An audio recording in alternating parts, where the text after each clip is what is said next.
Hello everyone, we're not doing any road trip videos today, and that's because I'm currently on my lunch break going to pick up my lunch. But the reason why I'm making this video today, and especially right now at such a weird time, is because some really exciting news has just happened in the NACS transition.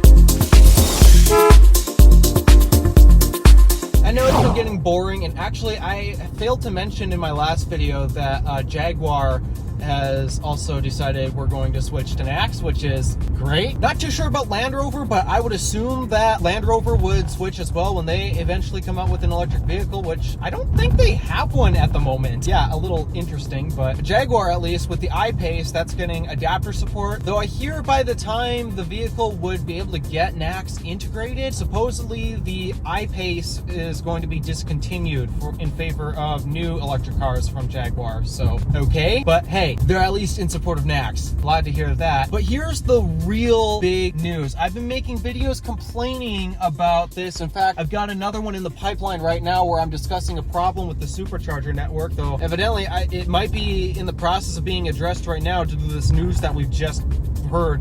Like, for me, at least it was an hour ago I just discovered this. Problem with the supercharger network right now, and is the biggest reason why you got certain manufacturers like Volkswagen Group, Lucid, and Hyundai, they did not want to switch initially because the problem is superchargers are only supported up to 500 volts here in the US. Problem is, for those companies, is they produce 800 volt vehicles, like the Porsche Taycan, that's an 800 volt class vehicle, and they've also got other upcoming 800 volt class vehicles as well. Lucid Air is an extremely high voltage at like 920 volts nominal or something like that. And then the Hyundai's eGMP platform is also a higher voltage architecture. Because the supercharger network doesn't technically support high voltage vehicles like that, a lot of them have been hesitant about this. But today, Hyundai, along with Kia and Genesis, like, they claim that they're all separate brands and they have nothing to do with each other. Though if you really take a look at the vehicles themselves, they share way too much to say, no, there's no way these companies are not related.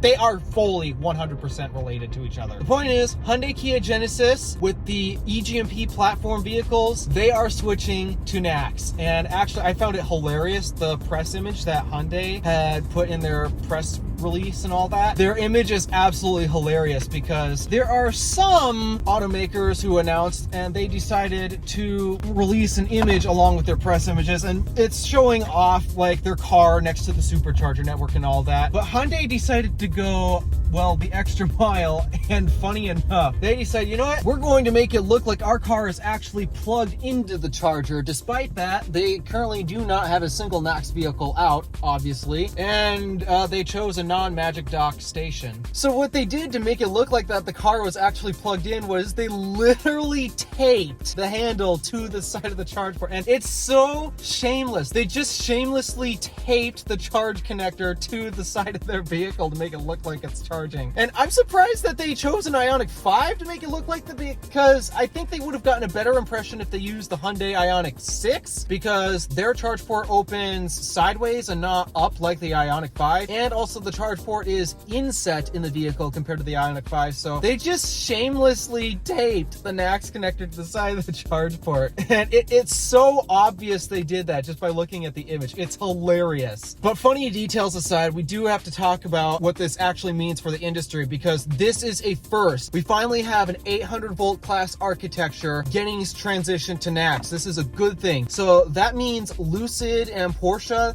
Porsche has already stated they really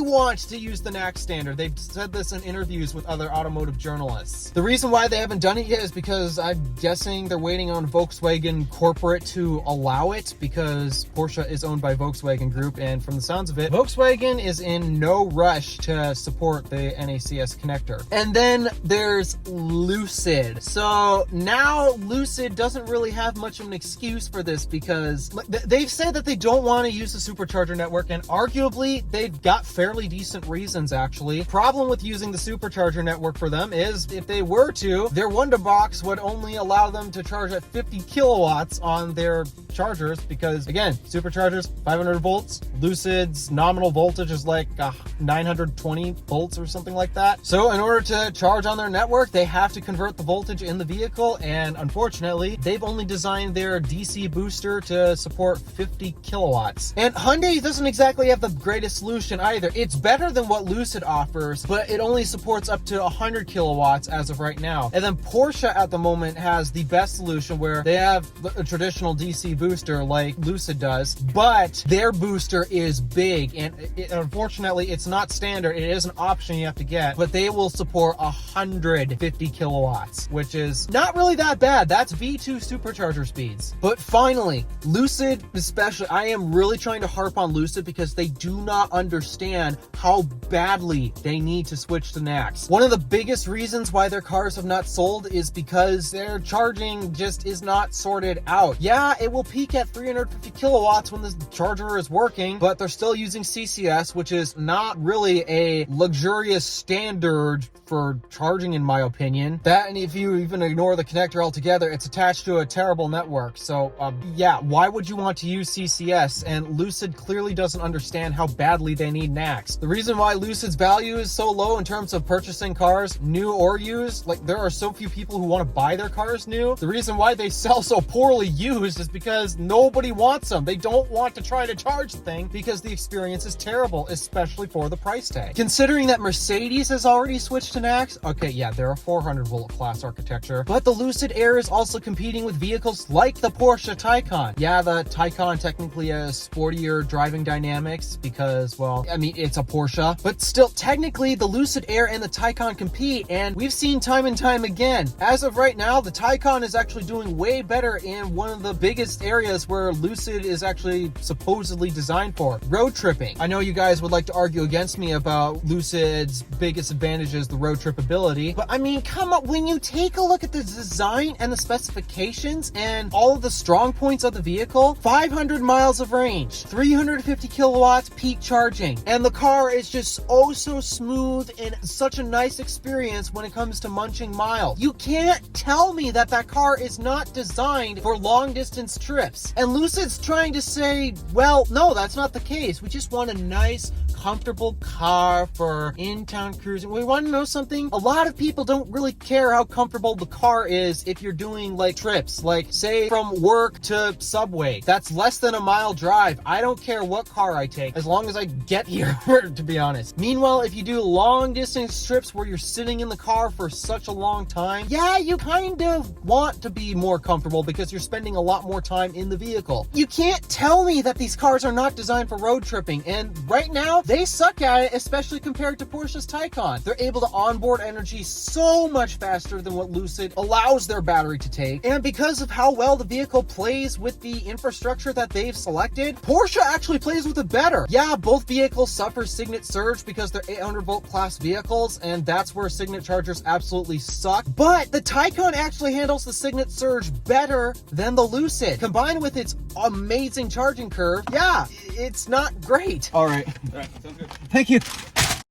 So yeah, personally, I would rather buy a Taycan over the Lucid because evidently it does what the Lucid's supposed to do even better. So now that we've got Genesis is a luxury brand, and some might say that they don't really compete with Lucid that much, especially when you compare interiors and all that, but I technically still call them competitors, and right now you've got Mercedes that has the advantage over Lucid because they got a better charging port. Now you got Genesis. I hope BMW decides to announce. They may not produce 800 volt class vehicles, but they still have not announced support for NACS yet, which is kind of concerning me. So yeah, get to work on that, BMW. This is just great news overall. I'm so glad that Hyundai has announced this, as well as Kia and Genesis. So now that means it doesn't matter what voltage architecture your battery is running at. You got to switch to NACS. To everyone else who hasn't switched yet, get to it. Volkswagen, BMW, Lucid, Stellantis. Yes, Stellantis has not announced yet. Get to work on it, everyone. All right, thank you for watching. Do me a favor and interact with the stuff below. My name is DeWolf.